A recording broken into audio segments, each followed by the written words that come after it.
Rakkoolee rifeensa keenyaa narraa ciccitaa narraa bubuqqa'aa rifeensi kiyyaa afoolleen jechuudha akka faatu achi deema furmaanni isaa maalidha? Obsa qabaachuun rifeensa margisiisuuf tahee ka bubuqqa'ullee jechuudha dhaabuuf akkasuma ammoo kan afoo gara duubaa nurraa deemullee hir'isuu fi obsi barbaachisaadha. Haala salphaa ta'eef karaa salphaa taheen mana keenya keessatti waan adda addaa waan nyaatamurraa waan dhugamurraa fayyadamnee uf ol dhaanuu dandeenya. Hundi keessan galatooma baga itti nuuf deebitee bu'aa hedduu irraa argannee waggaa 4-3 hordofna. Assalaamu alaykum wa rahmatullahi wa barakaatuh. Ashama harka fuunee Oromoo kiyya guutuu jirra jirtu isiniin baga jiraattanii isin ajaa'iba hundi keessanuyyuu baga naga taatanii namni nama isa hordofuu fi nama gaafii koomantiidhaan isa gaafatuyyuu qabaachuun waan baay'ee nama gammachiisudha. Nama sooshaal miidiyaa irra hojjeturraa tahee waan hunda keessa na dinqisiifattan na jaalattanii har'allee jechuudha furmaata dawaa mana keenya keessatti rifeensa keenya akka hin ciccinne akka hin caccabne yeroo hedduu viidiyoo hojjedhe YouTube umurazaan jedhurra hin jira garuu YouTube kanarratti tartiibatti deebisee bifa haarayaan inshallah wa ta'ala rabbina laafifnaan isiniif hojjedha akkuma asitti argitan kana viidiyoo kanarratti jechuudha wantoota as keessa jiru walitti makuudhaan akkamitti akka fayyadanii fi tartiiba isaa isinii him obsaan laayik godhaa viidiyoo kana namni viidiyoo kana argitanii viidiyoo kana laaltan hundi keessanuu warri dura subscribe goone subscribe godhaa isiniin jedha jalqaba irratti kan isiniin jechuu barbaadu rifeensi keenya guddinaafis ta'e koomantii jalatti namni tokko jechuudha rifeensi kennama jettanii abdii muruu dandeettan namuma hundaafuyyuu erga saala dubartii rabbiin nu kennee jedhe rifeensi keenya gaachana yookiin bareedina keenya ittiin bareenna akkasuma mootuyyuu ittiin gammanna keessi kennaayyuu jechuudha hiriyaa keenya dhugaa jazada keenyaati ni dheerata jechuun wantoota isaaf barbaachisu taasifnaan fakkeenya fi fuula keenya maadiyaatiin hedduu yoo nuuf ta'e tajaajila jechuu yookiin ammoo rakkoolee maadiyaatiin nu saaxilan irraa yoo hir'ifne yoo akkasuma mootuyyuu waan isa ittisan fayyadamne kana jechuun kiyya waanuma mana keenya keessa jiru fakkeenya fi yaada hir'isuu hirriba gahaa rafuu fi hirriba gahaa yoo isin jedhe yoo xiqqaate sa'aatii 7-8 hirriba jeeqomsa tokko illee hin qabne yookiin yaadaa fi dhiphina hin qabne yoo rafnee jenne fuula keenyaafis tahee rifeensa keenya isinii galaa jira miti fuulallee asumaan qaamaafillee rifeensafillee viidiyoo kana keessatti isiniif dubbadha. Kana jechuun beekee osoo hin tahini waan ofii kiyyaa miidhamee irraa booda ammoo faayidaa argadhe isinii galaa miti dirqama jechuudha nin beekaa irraa fayyadamaa jedhee murtee kennaan jiru ofii kiyyaa miidhamee miidhaa sanirraa dandamadhe booddee saniillee jechuudha ammootu irraa fayyadamee bu'aa argadhe isiniif kenna hiriyoonni kiyyas tahee akkasuma immoo namoonni na bebbeekan waan kana fayyadaman irra caalaa jechuu YouTube kiyya umurazaan jalatti warri fayyadamee viidiyoo waggaa 4 jalatti har'a koomantii naa barreessan ni jirani dhayxanii soba kiyya laaluu dandeettan jechuu hordoftoota fi kabajamtoota kiyya baay'ee irraa fayyadamee faayidaa bu'aa irraa argadhe maaliif nu jalaa dhiifta keessanillee bilbilaan hagan argatan isuma kana na gaafatanii kanaaf dirqama rifeensa keenya jechuudha kunuunsa gahaa godhuuf tokkoffaa irratti ufii keessanii keessi keessan boqonnaa argachuu qaba jireenya addunyaatuun boqonnaa namatti hin kennitu dhugaadha wannuma adda addaatu nama sababa rakkoontu wal baaftee bifa jijjiirattee dhufti kana jechuun kiyya yoo bardeen gaddaa rakkina maallaqaa qabaatte barana hojii yoo argatte rakkina namaa qabaachuu dandeetta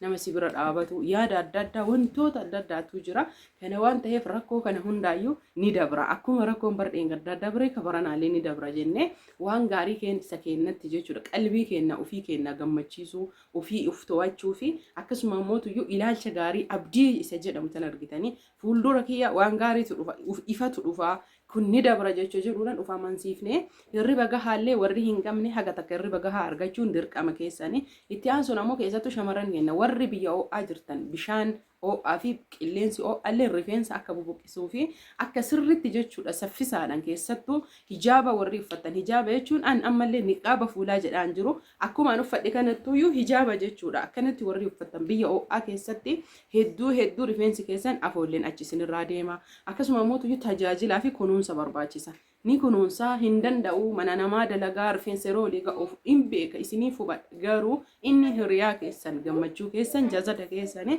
dirqama jechuudha galgala yeroo tokko irraa fuutanii rifeensa keessan filtanii qilleensa dhoofsiftanii booddesanii yoo dandeettan bakka lamattis ishimuu dandeettan yoo dadhabdan ammoo martanii shaashii ittiitanii bulchuu dandeettanii kanaafi hordoftoota fi kabajamtoota kiyyaa rifeensi keenya akka bubuqqa'ullee dhaabuuf caccabullee dhaabuuf bubuqqa'iinsa caccabiinsa ciccitiinsa akkasuma mootuyyuu afoon nurra achi deemuu fi forforii godhatee rifeensi keenya guddina irratti rakkoo fiduun hundi isaa garaagarummaa fi akkasuma immoo faayidaa tokkoon jechuudha. Kana hundallee wal'aanuu ni dandeenya. Kanaaf hordoftoota fi kabajamtoota kiyyaa ani ka isiniin jedhu yoo jiraate sammuu keessan uf sobdanillee boqonnaa sammuu keessanii kennaa, hirriba gahaa rafaa, bishaan gahaa dhugaa, akkasuma mootuyyuu wantoota tahe hundarratti aaruu irraa uf qusadhaa, sammuu keessan jeequu irraa jechuudha. Hundumaayyuu kan taasisu rabbii shanaffaa irratti rifeensa keessan kunuunsa isaaf barbaachisu taasisuun dirqama kenna. Akkamitti yoo jettani dirqama shaampoon dhiqadhu siin jechuu miti. Saamunaanuyyuu isin ajaa'iba waan sirriitti intallee argi keessa saamunaa laayif booyin yeroo tokko tokko ijoolleellee hin dhiqa yeroo shaampoon dhumatu ufillee dhiqadha. Saamunaa laayif booyin kuni diimatu jira, booratu jira, kalariilee adda addaa kaloomiin irraa uumametu jira.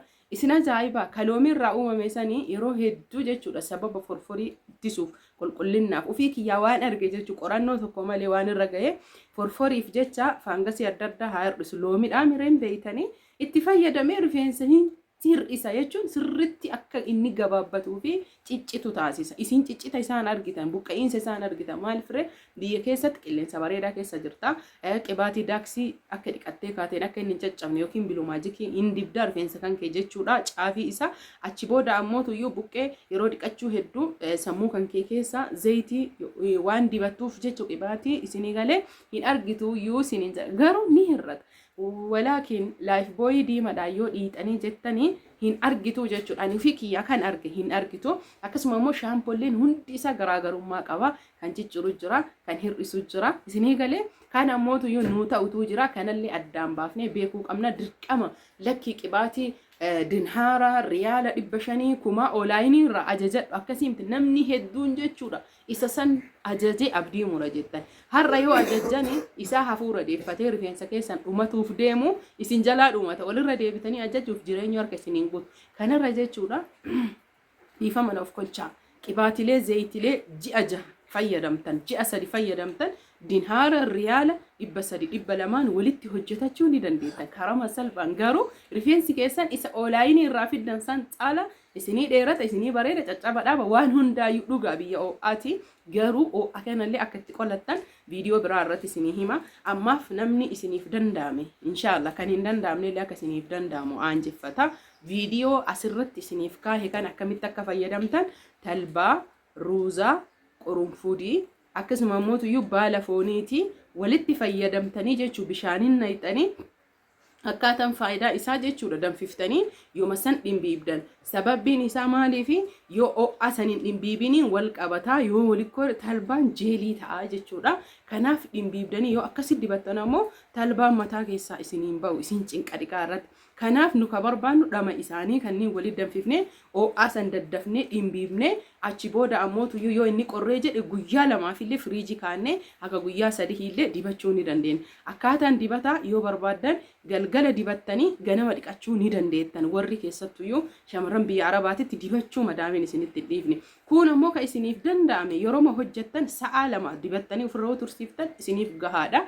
Dibattanii sa'a 2 ukkaamsitanii feestaalan hiitanii iskaarbii keessan itti marattanii hojii keessan ofirraa ooftan oo'itanii yoo jettan achi booda shaaworii waan seentaniif achumaan gad dhiqattanii achi booda qibaatii daaksii bitadhaa bakka barbaadan soqaatii yookiin biluumaajikii osoo buqqee of hin tuysiisin rifeensa keessan qofatti rifeensa keessan qofa akka hin caccabne akka lakkuullee hin godhanne akka laafu akka diriiru dibdanii ishimtan bakka 3 haa ta'u bakka 4 haa ta'u achi booda ishimmaa kana hineeytanii bulchitanii Sini galaa jiraa miti oolchitanii borgalgala hiitanii filtanii mataa keessan sirritti akkasitti yoo barbaadan bakka 2 ishimtanii ganama ammootuyyuu ofirraa hiitanii filtanii hin danda'u wanni hin danda'amne hin jiru jecha hin danda'amu jedhiisa. Amma akkan isinitti akka salphaa fi haala salphaadha. Galgala ishimmaa san hiitaa hin filtaa bakka 2 qofatti akkanatti ishimta. Si galaa jiraa miti hin dandeetta. Irrafta riba kan kee ganama ol kaataa ishimma san hiitee filaa keessa baafta. Achi qabatta. Hojii kan keen hojjetta. Keessattuu yeroo oo'aa yeroo sayfii nama fuursa waan ta'eef yoo bakka afur yoo dandeettiin godhatta yoo dadhabde ka'ii hojii geessii ka'iiti yeroo salaataaf deemtu san sirraa ga'ishiin homa takka rakkoo hin qabu haala kanaan yoo kunuunsitan yeroo gabaabaa keessatti rifeensi keessan jijjiiramanii argitanii isin jaaladha isin kabaja ammallee ka isiniin jedhu yoo jiraata yuutuuba kiyya kanallee sabiskiraayib gochuun akkasuma immoo yoo laayik godha warri dura sabiskiraayib gootan irra deebitanii maaliif yeroo tokko tokko baay'ee jechuudha namni keenya kun sooshaal miidiyaa hin dhageeffanna malee anarraa jalqabee akkamitti akka fayyadamnuu fi faayidaa isaa hin beeku mataa kiyyarraa eegalee jechuudha. Sabiskiraayibii yeroo hunda sii godhaa jetti obboleeyyan ta'e namni tokko kana jaalatu jechuudha. Sabiskiraayibii al tokko qofa godhaa. Laayikii ammoo adada viidiyoon fakkeenya viidiyoo kana laayik gootanii miti irra deebitanii laayikiin godhina yoo bilbila biraatiin ta'e malee bilbila sanii garuu bilbila biraatiin laayik godhaa. Akkasuma immoo sabiskiraayibii illee yoo dura sabiskiraayib gootan sabiskiraayibiin godhina. Sheer qofa hiriyoota keessanii godhaa. Yoo sheerii dadhabdanillee maqaa yuutuuba kiyya hiriyoota keessanii yoo himtan ni argattan. Isin jaaladha isin kabajaa nagaatti.